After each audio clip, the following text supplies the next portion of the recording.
வணக்கம் ஃப்ரெண்ட்ஸ், இன்றைக்கி ஒரு டேஸ்டியான பூண்டு குழம்பு எப்படி செய்யலான்ட்டு பார்க்கலாம்.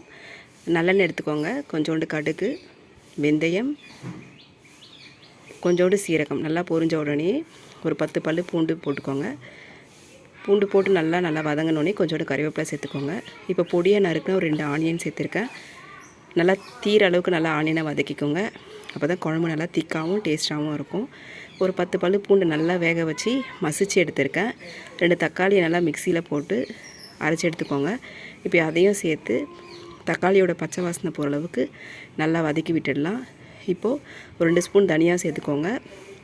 ஒரு 2 ஸ்பூன் குழம்பு மிளகாத்தூள் போட்டு நல்லா அந்த எண்ணெயிலே வதக்கிடுங்க. இப்போ நல்லா ஒரு லெமன் சைஸ் அளவு புளி எடுத்து நல்லா கரைச்சி இதில் ஆட் பண்ணிவிடுங்க. குழம்புக்கு தேவையான அளவு தண்ணி ஊற்றிடுங்க. இப்போ நல்லா குழம்பு ஒரு 10 நிமிஷம் நல்லா சுண்டுற அளவுக்கு நல்லா கொதிக்க விடுங்க. இப்போ பார்த்திங்கன்னா சூப்பரான ஒரு பூண்டு குழம்பு ரெடி ஆகிடுச்சு.